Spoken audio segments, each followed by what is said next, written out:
Thanks, gentlemen. Recognize the gentleman from Texas, Mr. Smith, for 5 minutes. Thank you, Mr. Chairman.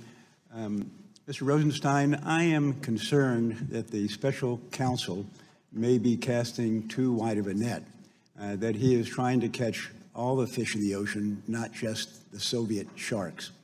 And if the special counsel were to obtain information not directly related to Russian interference with the election, and he wanted to investigate that further, would he need to obtain your authority to expand the investigation? Yes, he would.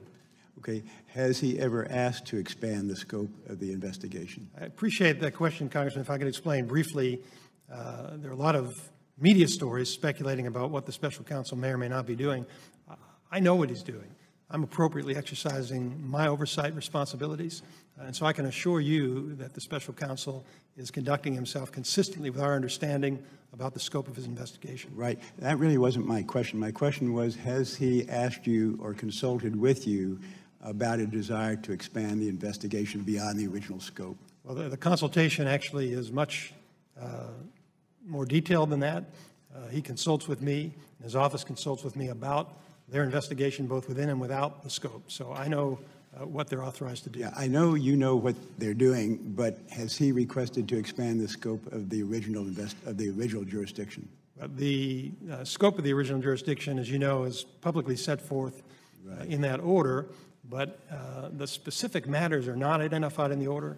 So I discussed that with Director Mueller when he started, and we've had ongoing discussion about exactly what is within the scope of his investigation. And to the extent there was any ambiguity about it, he's received my permission to include those matters within his investigation. So he has asked to expand the scope, and you've given him permission? Well, yeah, you're characterizing it as an expansion. As I said, it's a clarification in most cases, but he understands that this is a special counsel.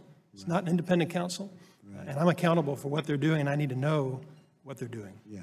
Clarification may be an expansion, and we may be caught up on the meaning of those words. But I do think, regardless, I think the American people have a right to know if the original jurisdiction has been expanded. Do you agree with that? The difficulty, Congressman, is that I have a responsibility not to talk about what's being investigated, and that's why the original order doesn't identify any persons or charges, but we know what's under investigation. Right. I'm not asking you to go into any specifics or to name names or to even talk about the subject, just whether or not the request had been made to expand it. You said you've clarified his jurisdiction. I assume that that would involve an expansion, as you suggested. You know, I want to make sure I'm 100% accurate, and I'll need to check and get back to you as to whether or not we considered particular issues to be a clarification or an expansion. Okay. But whatever it may be, I'm responsible for, and I know what he's investigating. Okay.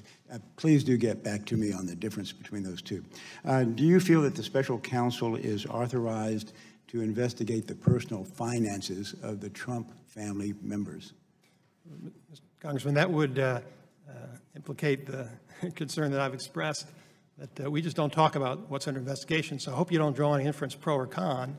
We're simply not going to discuss it. Well, do you think the personal finances come under the original jurisdiction of direct involvement of Russian interference with the election? I certainly appreciate your concern, Congressman, but I hope you appreciate my position that if I start answering what is and isn't, I've gone down that road that I just don't want to go down of discussing what's under investigation. There have been 4 persons who have been charged. Those are known, and ordinarily the Department of Justice, that's what we publicize. If we charge somebody with a crime, we publicize it. If we don't charge anybody with a crime, we don't talk about it. But some of the people charged have been charged with crimes not directly connected to Russian interference with the election. The crimes with which they're charged are publicly known. Okay. So, in other words, you do feel that the special counsel can go into the personal finances not connected to Russian interference? I hope I've been clear, Congressman. I am not commenting on the scope of the investigation. All right. What about, can the special counsel investigate the personal actions of staff unconnected to the Russian interference with the election? Only if I determine that it's appropriate for him to do so. Okay, so that's your determination, not the special counsel's. As I said, Congressman, I know what he's doing. If I felt he was doing something inappropriate, I would take action. Right. Let me just maybe summarize by saying that I think the American people deserve to know who is being investigated and why. I have one final question in my last couple of seconds here. As you know, and as many of us know, in the Lawyer's Code of Ethics, attorneys are supposed to avoid not just the actual impropriety itself, but the appearance of impropriety. The special counsel has hired at least 8 attorneys who have direct connections to either the Obama or Clinton campaigns. Don't you think that creates an appearance of impropriety? And I'm not saying whether you think they can do their jobs. Don't you think it creates an appearance of impropriety? I suppose The time of the gentleman has expired. The witness is permitted to answer the question. I do not believe, I'm not aware of any impropriety.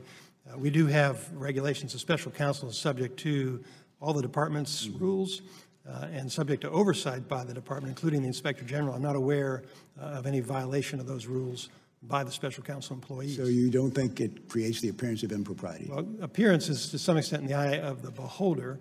We apply the department's rules and regulations in making the determinations, and we do have career ethics advisors who provide us counsel about that. Thank you, Mr. Rosenstein. Thank you, Thank Mr. you. Chairman.